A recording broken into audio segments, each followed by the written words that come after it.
Many plastic surgery patients have thought about doing something for their face, rejuvenation, get in the mirror and they pull their face back and they go, this is how I want my face to look. And thread lifts are a non-surgical way to achieve that, which is awesome. But sometimes things that sound too good to be true really are. That's what we're going to dissect today. Thread lifts, what are they and do they work?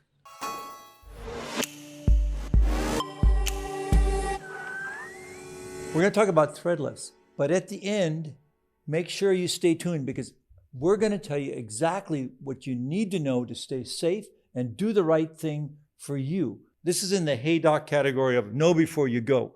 How many years have we heard about that? You know, the magic thread lift, to lift it up. And if it's too good to be true, like you said, it usually isn't. Thread lifts have been around for a long time, but they've made a huge comeback in the last year or two because now they went from those long barbs that were permanent sutures that we all had to take out later. They got infected. And now they're actually absorbable, means that they go away.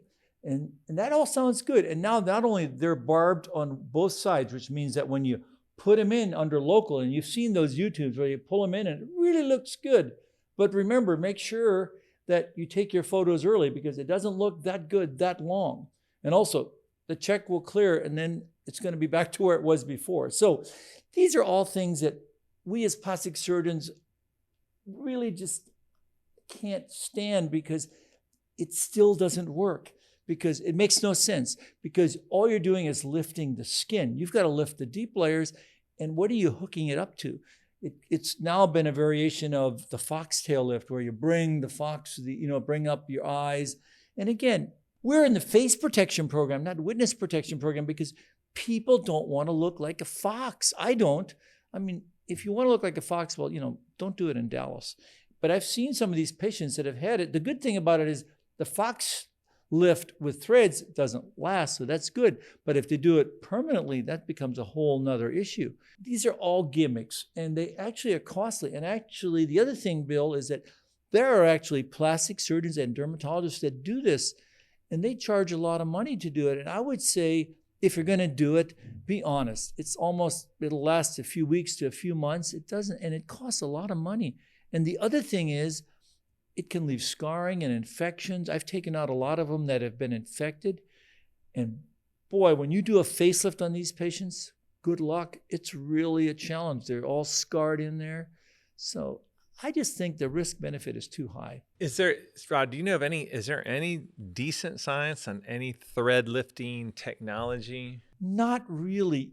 I mean, I'm always hoping. I mean, when I was editor of the journal, we would look at some of these thread lift studies. They had 3-6 months follow-ups, and you couldn't tell the pre-ops from the post-ops. I mean, I would love we could do that, but it just doesn't last.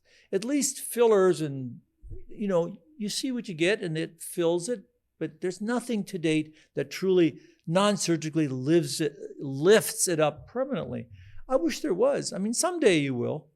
Yeah, I mean, there's been so many different technologies. I can remember a long time ago. I mean, you were running Hot Topics before I ran it, but this is 15, 16 years ago when some of the original thread lifts came out, and I never forget that there was a proponent of it that was up presenting. You know how it works. You go up there and you have the new technology, and the room's packed, and so the guy gets done presenting, and so somebody asked him, "So, all right, how long does it last?" And he said, "About 2.5 years." And he goes, "Well, what's your longest follow-up?" He goes, 9 months.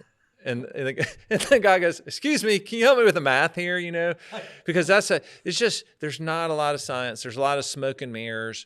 And we've seen some stuff firsthand at the Dallas Cosmetic Symposium. We actually have seen thread lifting done, and yes, it's pretty underwhelming. I mean, maybe the best non-surgical thing is, and I say this, I'll qualify, but a good board certified plastic surgeon that can help you evaluate, because there's so many different little, curves and things you need to navigate. It depends exactly how old you are and what your skin is, and so that may be the best thing. And it's not. And I say, I'll qualify it. Obviously, a board certified plastic surgeon Not everybody not all board certified plastic surgeons are even doing this sort of thing. So you have to get the ones that are into facial rejuvenation and doing non-surgical things. And there's some very good other dermatologists or facial plastic surgeons, oculoplastic people, core people that are doing it. And then you have whole hosts of people that aren't even trained in it because it's a non-surgical thing and people pay cash. So you have to be really careful. But if you can find a true expert that can guide you, that's great. That's great. And I think that's the take-home message. Find a board-certified plastic surgeon, dermatologist, facial plastic surgeon, oculoplastic that actually is truly honest. And it's usually not the guy with the biggest Instagram account, or it's got all the billboards all around your city. It's somebody that you know and trust and have used a long time and that your friends have used, that doesn't do crazy stuff, because all this stuff, it's available to all of us. And if you see somebody and they want to do all of these expensive things immediately, I would back off, because there's so little science in most of this stuff. So know before you go, find the right doctor that's going to help you. And I think that will serve you well. And also, you don't want to get injured, because some of these techniques and technologies can really cause serious damage. And some of it's not reversible. And the Hey Doc team is giving a Christmas present that if you have a question about who you should go see for guidance on this, email us at info@theplasticsurgery.com, or you can go to our Instagram account and tell us your question. We'll try to help guide you down the right path. Right. And, give us your experience with some of these technologies. And if they've been good, fine. And if they haven't, that'll help all of us. Know before you go.